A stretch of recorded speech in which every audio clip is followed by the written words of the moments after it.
Sit down, sweetheart. This is a courtroom, not your dorm room. The words cracked like a whip across the air, drawing an audible gasp from the gallery. Judge Ronald Whitaker didn't just speak down to her, spat his condescension like a reflex. He didn't see a young woman preparing to speak her truth. He saw a black girl taking up too much space. Maya Ellison didn't flinch. Her jaw clenched tight, her stare steady, unwavering. She was 27, in a plain tan blouse and modest skirt, her hair pulled into a bun every inch, a respectful law student, at least on the surface. But inside, the fire had already started. She stood in courtroom 3B of the Franklin County Courthouse, where history reeked of polished wood and whispered injustices. And now, history repeated through a man in robes who had ruled over more than 3 decades of shattered voices, most of them black, poor, or both.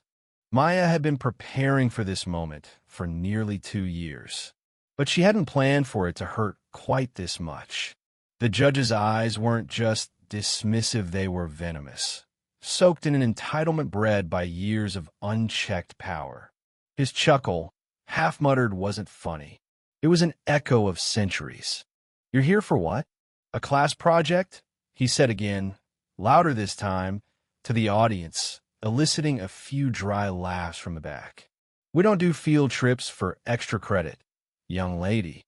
She could have answered then, could have handed him her legal documentation, could have reminded him that she was lawfully entitled to speak, to be heard, to be respected. But Maya had other plans. So she said nothing. Not yet, because in her purse, zipped beneath her notebook and a bar of emergency chocolate, was a badge, one she hadn't earned from a university, but from the Department of Internal Affairs. And this courtroom? It was ground zero. 10 months ago, 3 black men had come through Judge Whitaker's courtroom, different cases, same outcome. Denied bail, excessive sentencing, evidence overlooked. When the last one, a 17-year-old named Jamal Trent, ended up in juvenile detention and then mysteriously in the hospital 2 weeks later, whispers began. But whispers weren't enough. The system never changed for whispers. So they sent Maya. Bright, bold, and burning with a mission, she was perfect.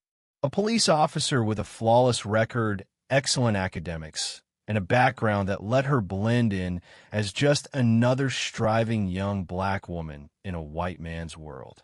She wasn't just here to investigate Whitaker's sentencing patterns.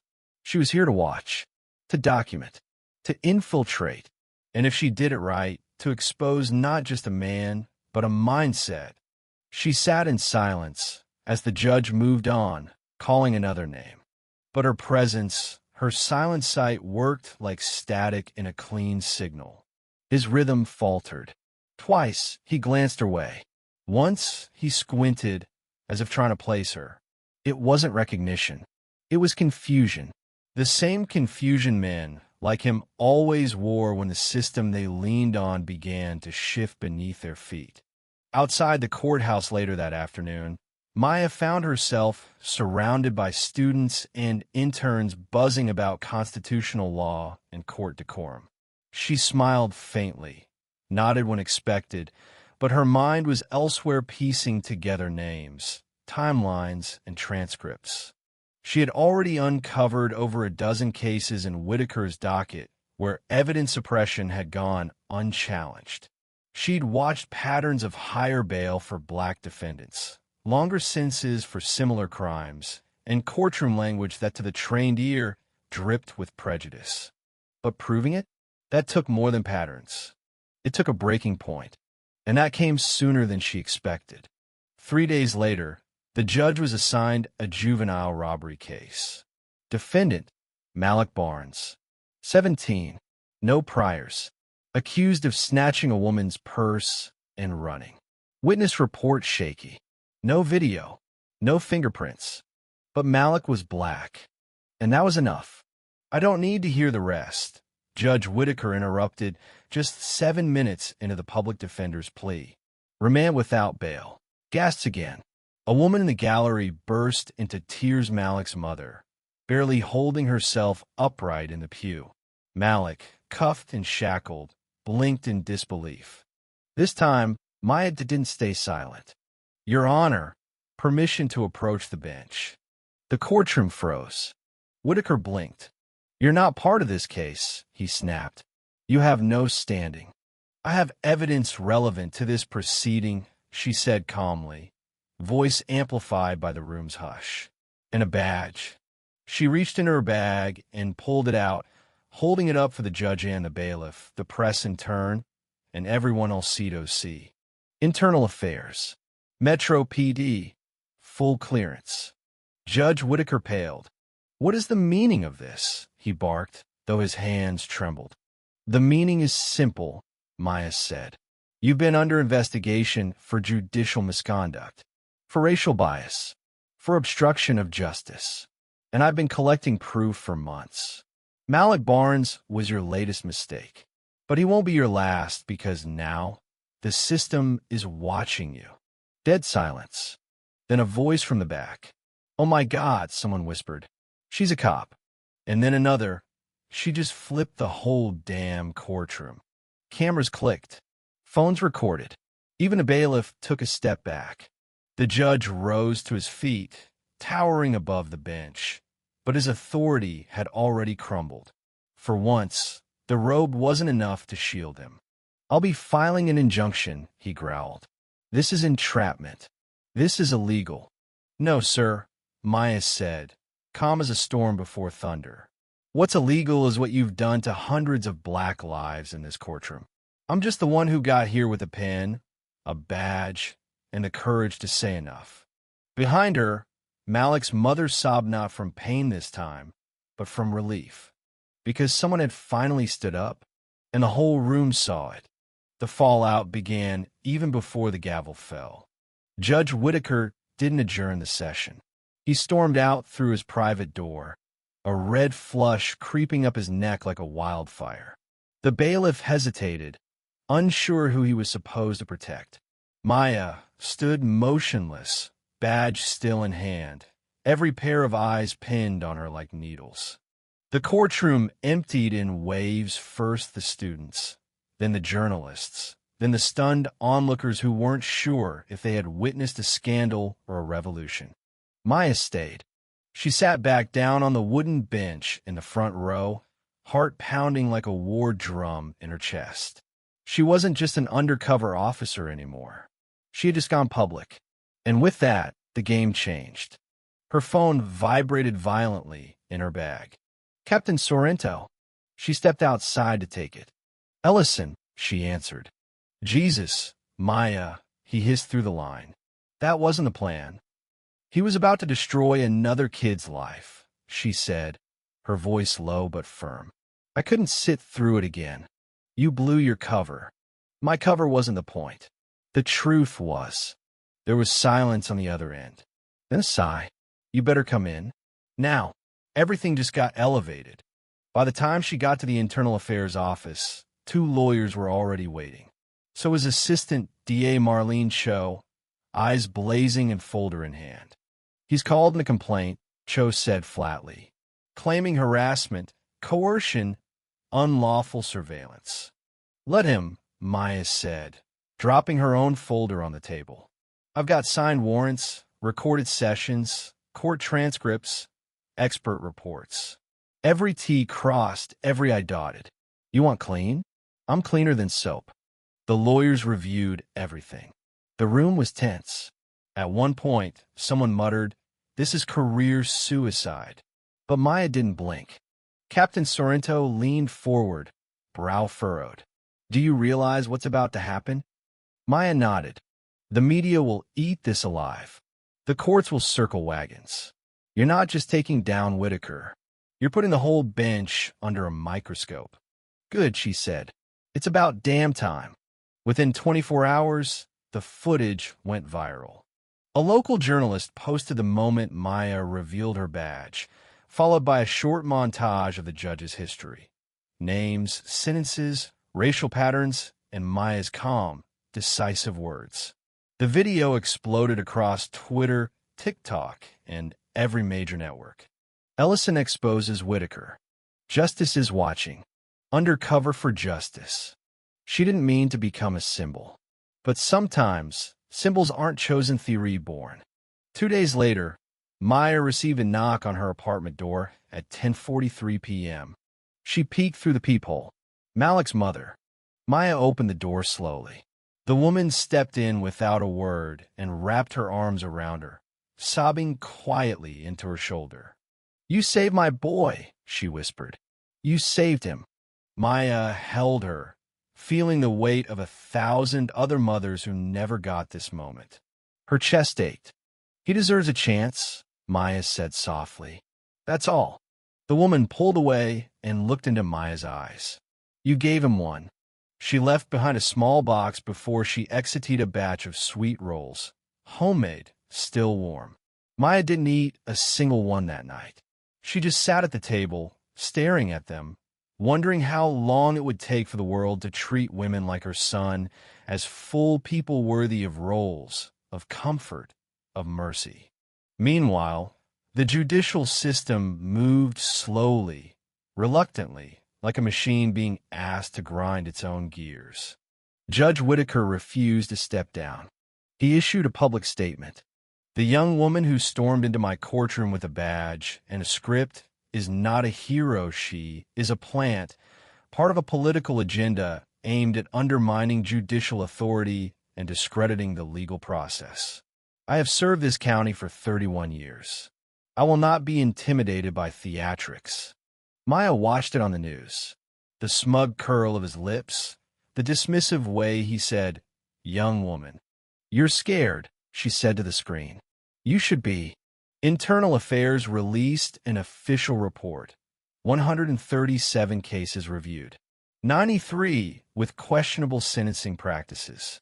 27 with proven evidence suppression. 6 with prosecutorial misconduct in conjunction with the judge's decisions. The state began a formal inquiry. The public defender's office, emboldened by Maya's exposure, filed motions to reopen dozens of cases. Malik's charges were dropped within a week. But with the attention came the darkness too. Threatening letters, vicious DMs, whispers about Maya being too aggressive, a media hound, trying to bring race into everything. She received a letter postmarked with no return address. Inside, a noose made from dental floss. Her hands trembled when she held it. She didn't tell anyone. She just burned it in her sink, watching it curl and shrivel like the hatred it came from. A month later, she was summoned to testify before the ethics committee overseeing the judge's conduct hearing. The chamber was cold, sterile, all white walls, and all white men except for one older black woman on the panel, her eyes sharp, watching Maya like a lighthouse watches the storm. Maya took the stand. They asked her everything. Why go undercover? How'd you get access? Did she ever lie? Was she emotionally compromised? Did she have a vendetta? She answered each question slowly, truthfully, patiently. She refused to raise her voice, refused to let them twist her into the angry black woman trope they hoped for. "I didn't target him," she said. "I followed the patterns. They led to him." One board member leaned forward. "You said you're also a police officer?" "Yes." "So what happens when we find a judge like Whitaker and we remove him but nothing changes? What happens then?" Maya held his gaze. "Then we go higher," she said, "and deeper, because it's not just about one man. It's about the rot underneath." Silence. Nods.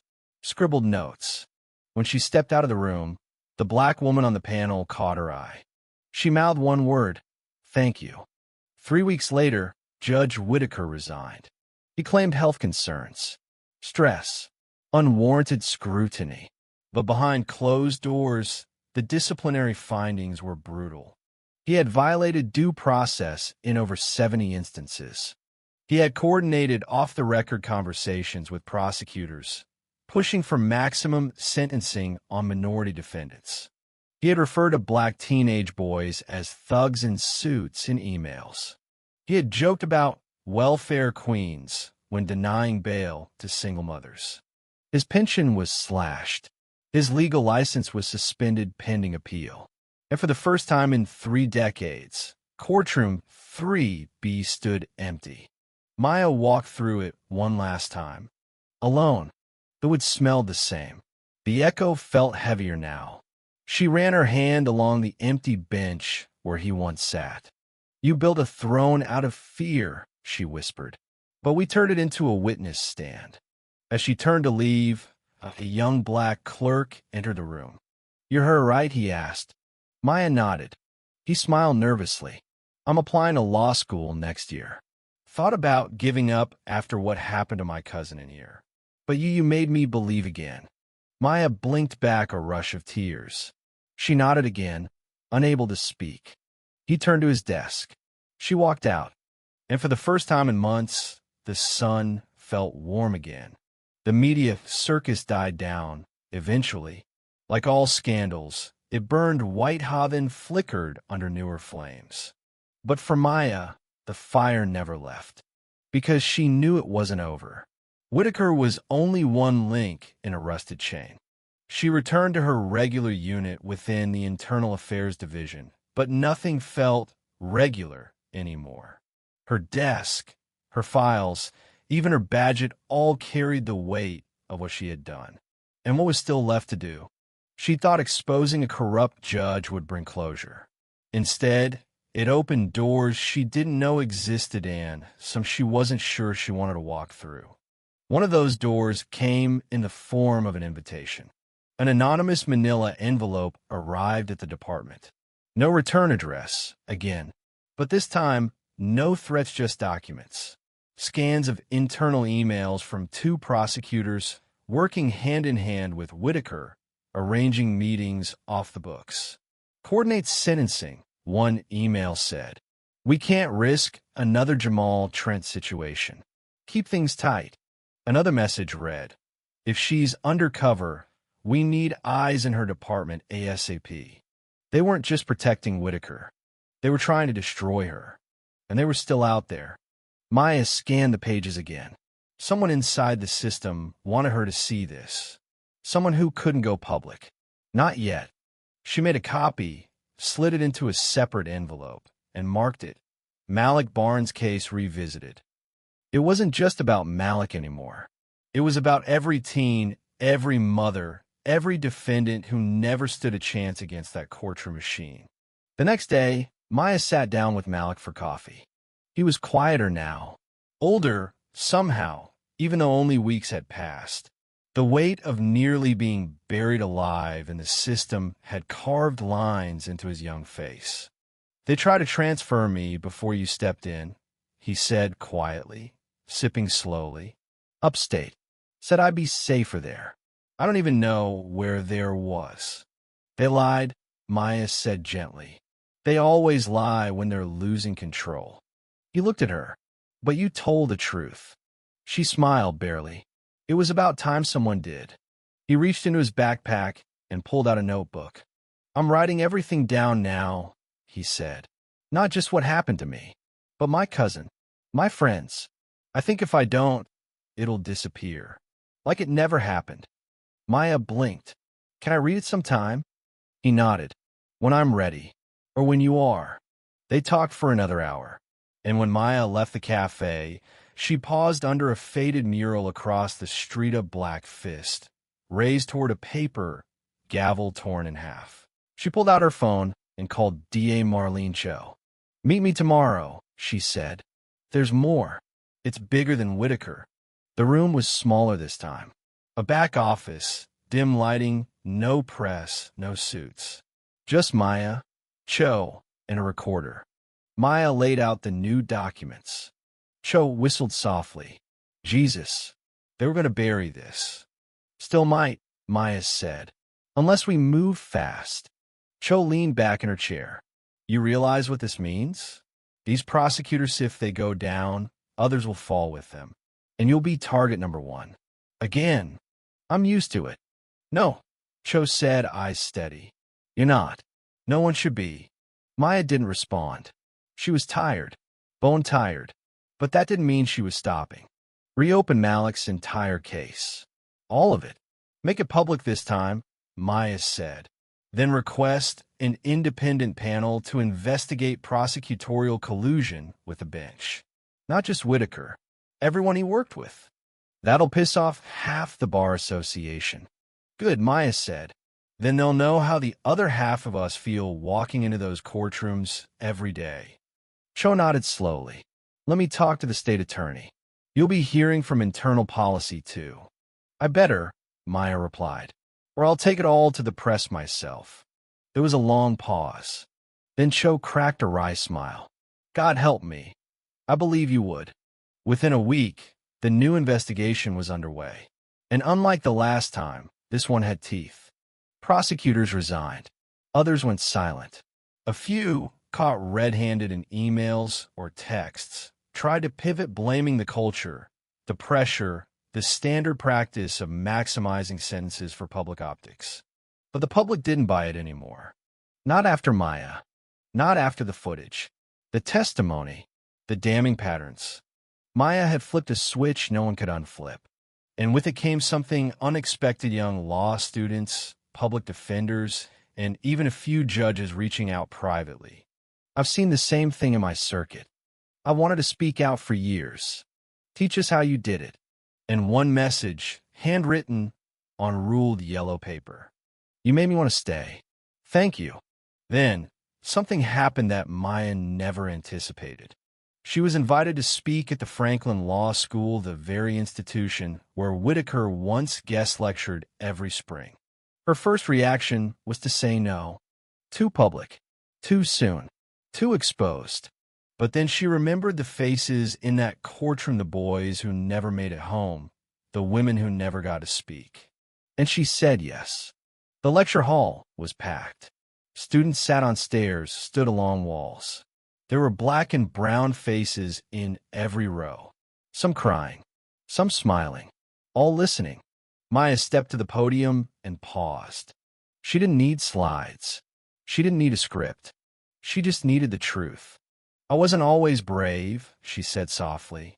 In fact, I'm still afraid. Every day. But I got tired of waiting for someone else to fix it. So I became the thing they never saw coming, a voice they couldn't silence. A wave of murmurs. But let me be clear, this isn't about me. It's about systems that profit off silence. Courts that protect themselves. People who think justice wears a robe instead of bleeding in handcuffs. If you think that stops with one judge, you're wrong. She looked up, directly into the audience. You want to change the system? Then don't just study it. Don't just clerk for it. Fight it. From inside. From outside.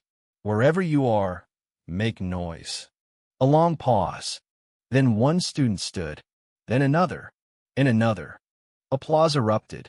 Roared. Maya stepped down. She didn't wave. She didn't smile.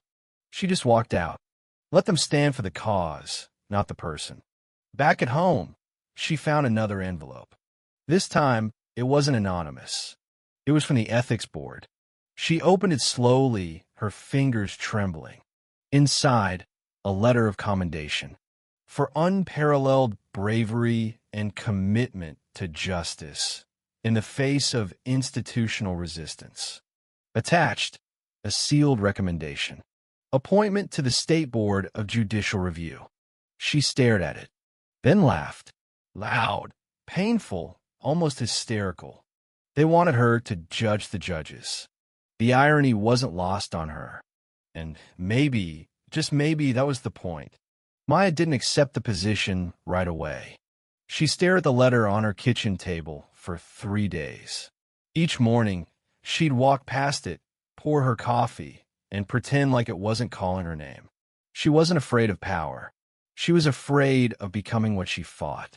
But on the 4th morning, she remembered something Malik had told her the day she helped him walk free. You can't fight shadows forever. Eventually, someone has to turn on the light. Maybe this was the light. Not a spotlight. A lighthouse. She picked up the phone. I'll do it, she told the board's secretary. but on my terms. Total transparency. I want access to judicial conduct archives going back 10 years. There was silence on the other end. Then, that's highly unusual. So, there's me being here, she said, and hung up. Her first case came only 2 weeks after she was sworn in. A veteran judge in neighboring Carver County accused of intimidating public defenders and jailing parents for truancy violations disproportionately black in Ladings. Maya sat in the review chamber, silent, while the judge tried to defend his actions. I run a disciplined bench, he said smugly. Parents need to be held accountable for their children's absence from school. Maya waited, then calmly placed a stack of data in front of him. You jailed 37 parents over the past 2 years, she said. 34 were people of color. The law doesn't require jail time for truancy. You should it. He blinked. This review isn't about structure, she added.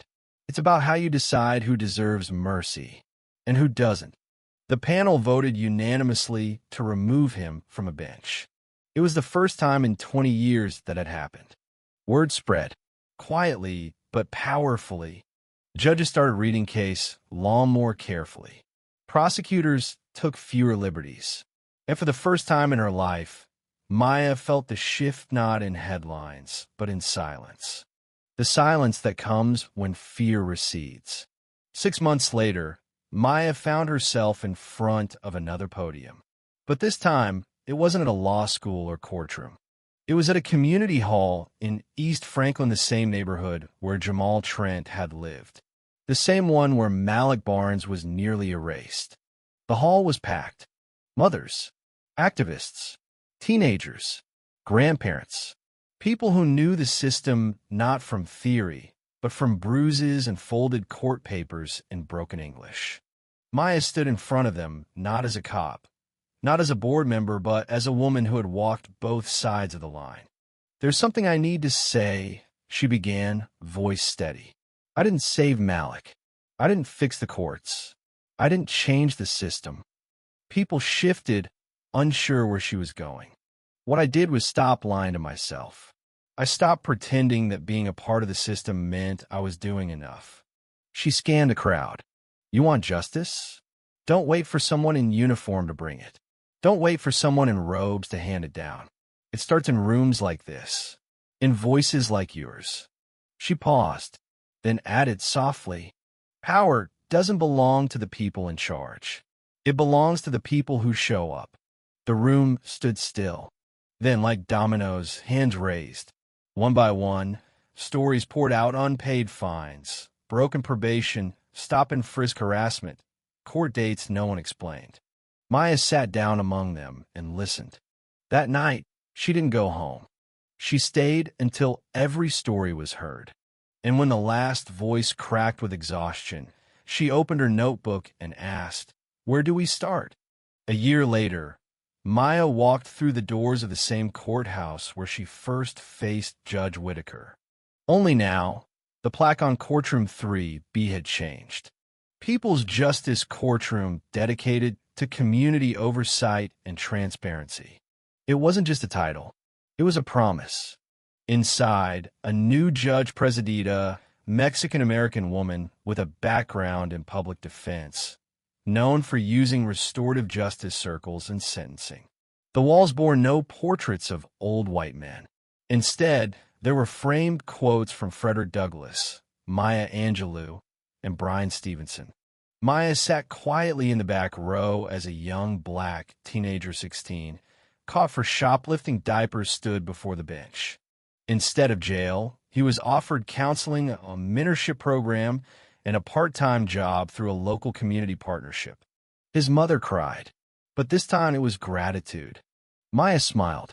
It wasn't a revolution yet, but it was a ripple, and ripples become waves. Later that week, Maya visited Jamal Trent's grave. He hadn't survived the system, but he had changed it. She knelt, laid a folded letter beneath the headstone, and whispered, "We didn't forget. You mattered." Then she stood and turned away, not with sadness, but with resolve. Because now She had work to do, and for the first time in a long time, she didn't feel alone doing it.